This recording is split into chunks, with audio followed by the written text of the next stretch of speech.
I want you to picture a file sitting on your desktop right now. It has one of those names that your brain just automatically filters out. 0A0226.pdf. Yeah, it sounds like a printer manual or something. Exactly. Or, a receipt for office supplies you bought 3 years ago. It's boring. It's mundane. It's the kind of file you delete to clear up space without even opening it. And that would be a massive mistake. A huge mistake, because we cracked this file open for this deep dive, and we weren't looking at a spreadsheet of staplers. We were looking at a minute-by-minute, highly detailed breakdown of security threats. Against a private residence, yeah. And I don't mean just a list of burglaries. I mean a log of people standing, watching, waiting, testing. It's a really fascinating document because it sort of bridges two worlds that usually don't talk to each other. Right. On one side, you have the visceral, sweaty reality of physical security guards, gates, confrontations. On the other, you have high-level data science. ANOVA tests, Yeah. chi-square analysis, factor models, all of it. Exactly. And that's the hook for me.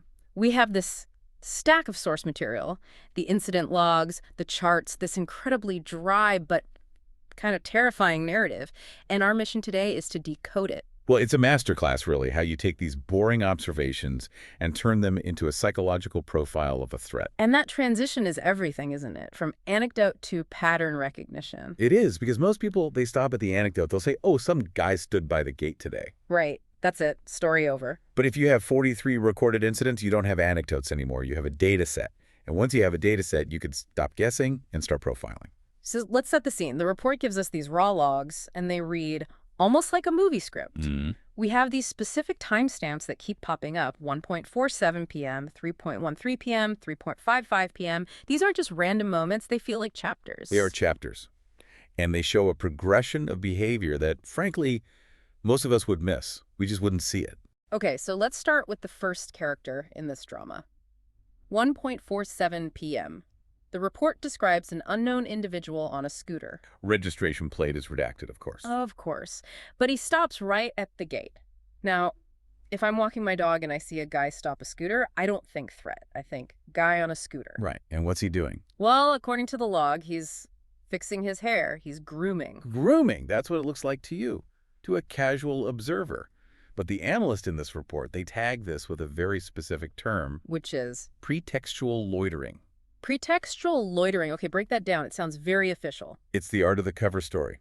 The pretext is the lie. I'm fixing my hair. I'm tying my shoe.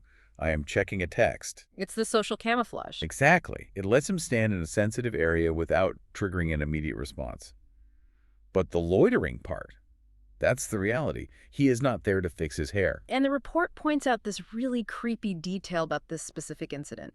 It notes that while he was grooming, he kept his face specifically turned away from the camera. And that's the tell. That is the crack in the camouflage. How so? Well, if you're just some vain guy fixing your hair in a scooter mirror, you don't care where the CCTV camera is pointed. But if you consciously angle your body to hide your face, You know the camera's there. you are demonstrating what we call counter-surveillance awareness. So he's not just vain, he's probing, he's testing. How long can I stand here before someone comes out? Exactly.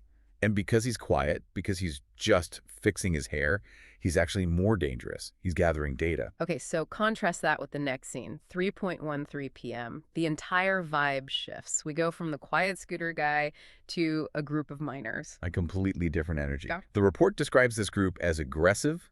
They are not hiding. Not at all. They're loitering, throwing garbage and waste onto the property, and this is the part that always gets me. They are taunting the resident dog. Yeah, that animal provocation thing, it comes up a lot in these logs. Yeah. And there's a visual detail here that I think just paints such a vivid picture. The hand gesture. Yes. The report documents a specific gesture from one of the kids. Quote, middle finger facing downwards with other fingers curled. It's performative. Yeah. The scooter guy wanted to be invisible, these kids. They want to be the star of the show. They want the resident to know they're there. They want a reaction. And then, not even 45 minutes later, at 3:55 p.m., you get another individual. The report calls him a laborer. And he's doing the exact same thing. Aggressive loitering, taunting the dog. So now you have a cluster. You've got a pattern of harassment, But there's one more incident in these logs we have to talk about because it feels so incredibly modern. Live stream tactic. Oh, man. This one made me paranoid about everyone I see on the street. So the log describes a guy just standing there for 3 minutes. Phone up, live streaming. Right. But here's the pretext again. He's pretending to pluck a leaf off a tree. Think about the brilliance of that in a malicious way. If a guard walks up and says, "Hey, what are you doing?" and you're just standing there, you look suspicious. But if you're holding a leaf, oh, sorry, I just thought this plant was cool, it de-escalates everything immediately. But he wasn't just looking at the leaf, was he? No. The report notes he eventually dropped seeds and debris onto the property. It's an evasive maneuver. That small, meaningless action of plucking a leaf, it masks the larger action. Which is, I am filming your perimeter. I am checking your gate hinges, I am broadcasting it, or maybe just recording it for later study. It really makes you question everything. Is that guy checking Instagram, or is he mapping the blind spots in my fence? And that is precisely why we can't rely on human intuition alone. Because your brain wants to say, it's just a guy with a leaf. The data says something else entirely. Okay, let's get into that data. Because the report doesn't just tell these stories, it runs them through some heavy statistical tests. First up is ANOVA. Analysis of variance. Now, I haven't touched stats since college, and I assume a lot of our listeners haven't either. It feels like overkill, doesn't it? Are we publishing a paper or protecting a house? It feels like overkill until you realize that our intuition is terrible at spotting patterns over time. Yeah. We have cognitive biases, we remember the scary things, and forget the boring ones. So ANOVA cuts through that noise. It's basically a signal-to-noise detector. In this case, the security team wanted to know, does the size of the group outside the gate actually change depending on the day of the week? Is the Saturday crowd really different from the Tuesday crowd, or does it just feel that way? And the math came back with a hard yes. A very hard yes. The p-value was 0.00047. Which, in the world of stats, anything under 0.05 is significant. This is extremely significant. So what's the pattern? What does that mean in plain English? The data proves that groups are significantly larger on Fridays and Saturdays. The mean group size on a Friday is 1.75. Saturday, it's 1.80. And midweek? Compare that to Wednesday, where the mean is basically 1, just a single person. Okay, so weekends mean bigger groups. If I'm head of security, my gut reaction is, right, Friday and Saturday are the danger days. That's when the mob shows up. Lock it down. And that is exactly the trap. This is where the report just pulls the rug out from under you. Oh. They ran another test. Does group size correlate with risk level? Basically, do more people equal more danger? Intuition says yes. 5 guys are way scarier than 1 guy. Intuition is wrong. The p-value is 0.2999. Not significant. Wait, hold on. You're telling me a group of teenagers throwing trash is not statistically more dangerous than 1 guy standing by himself? Correct. The report is explicit. It says, a larger group does not mean higher risk. A lone individual is just as likely to be a critical or high threat. That goes against every survival instinct I have. If I see a gang, I cross the street. If I see 1 guy, I usually don't. In the context of targeted security, yes, your instinct could be wrong. Because a mob, they're usually loud, they're performative like the kids. They want attention. Right. But the critical threat, the person actually planning to breach the perimeter, they often work alone. Remember the scooter guy? He was alone, hiding his face. Exactly. If you focus all your resources on the loud group on Saturday, you might miss the quiet professional on Tuesday. The advice here is clear. Do not lower your guard just because the screen only shows 1 person. That is a massive shift in mindset. Okay, so speaking of days, let's look at the chi-square analysis. This was checking if high-risk events happen on specific days. Right. And again, the math surprises us. The p-value was 0.1553. So statistically, there's no dependency. Meaning a high-risk event can happen randomly? A critical threat is just as likely to pop up on a Tuesday as it is on a Sunday. But, and I'm looking at the raw charts here. Yep. If I just count the incidents, Sunday looks like an absolute nightmare. It does. Highest volume, 13 total incidents, 5 high risk, 5 medium. So how do those 2 facts work together? This is a crucial distinction. The probability of a high-risk event is random.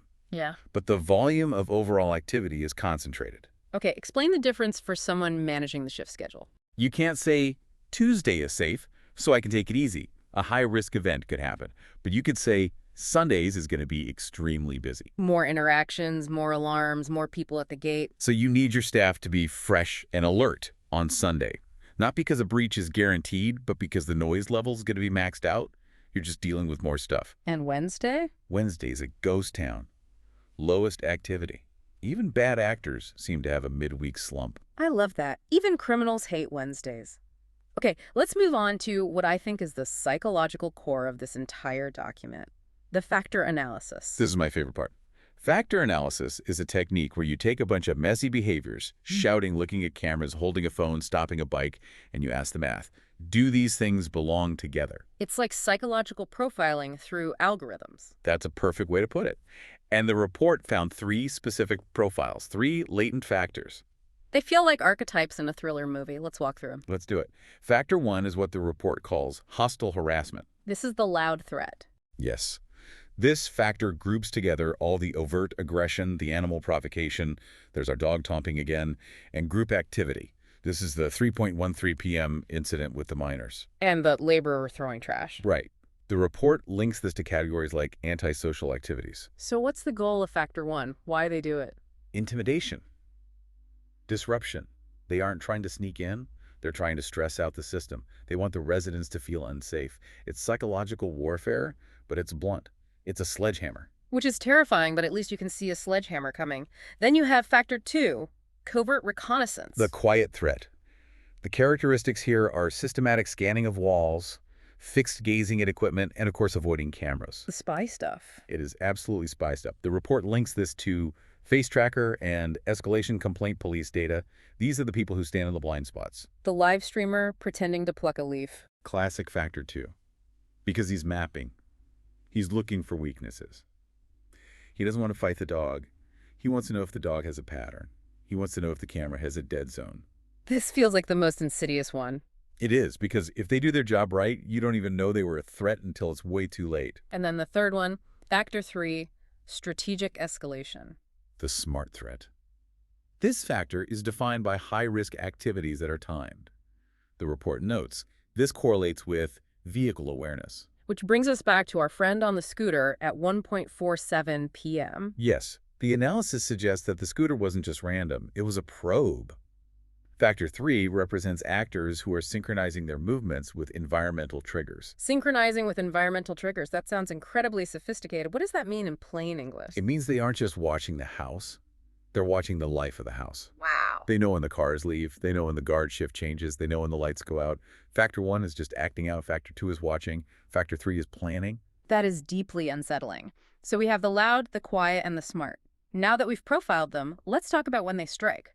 The report has a temporal risk heat map. This is the operational gold. You can't be at 100% alert 24/7. You need to know when your vulnerability windows are. Okay, so walk me through a day in the life of this property. Morning, 7 a.m. to 10 a.m. This is your Factor 2 window.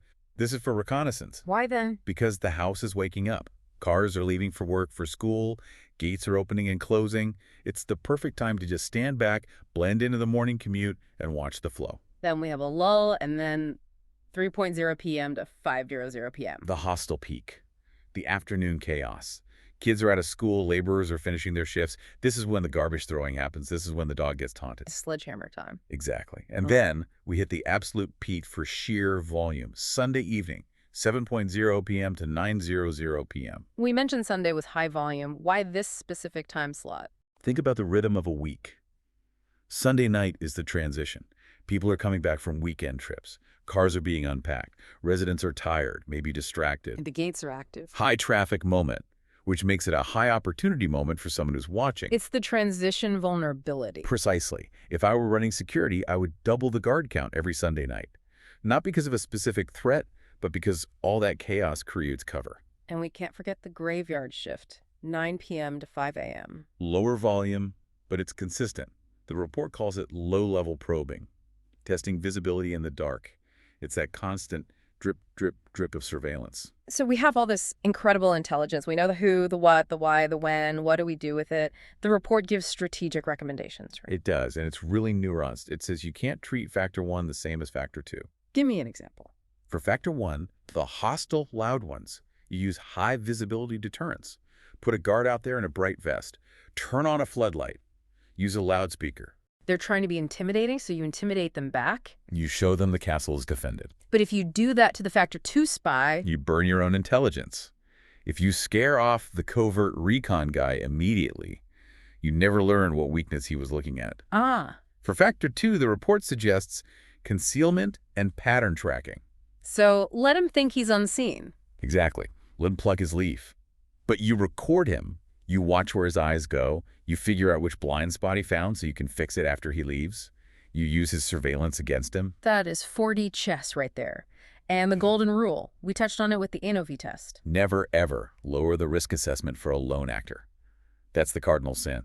The guy on the scooter is just as likely to be the start of a critical incident as the whole gang. It's amazing, isn't it? We started this talking about a PDF file that sounded like a printer manual. And we've ended up uncovering a full tactical doctrine for defending a home. That's the power of data. It removes the emotion. You're not scared of the spooky guy at the gate anymore. You categorize him. Is he factor 2? Is he factor 3? Once you can name it, you can manage it. It turns 43 random incidents into a predictive model. But there's one thought I want to leave the listener with. One concept from the report that I haven't been able to shake. Surveillance synchronicity. Yes. This is the heavy one. We touched on it with the smart threat, but let's really dwell on it for a second. The report suggests that these threats aren't just happening at the house. They're happening with the house. It implies a feedback loop. Think about what that means. It means the observers aren't just static cameras recording you. They are living organisms that adapt to your behavior. When you change your schedule, they change theirs. When you buy a new car, they notice. It's not just that they're watching, it's that they are learning. They're building a model of you, just like this report built a model of them. And that leads to the truly provocative question. If the threats are synchronizing with your life, if they know when you leave for work, when you come back on Sunday nights, how your dog reacts to noise, how much of your private life is actually private anymore. It suggests that the perimeter of your home isn't where the wall is. The perimeter is wherever their information about you ends. And that might be a lot closer to your living room than you think. A terrifying but necessary thought to end on. If you're looking out your window right now, maybe take a second look at the guy tying his shoe. Or plucking a leaf. Stay safe, stay observant, and trust the data. Always. We'll catch you on the next deep dive.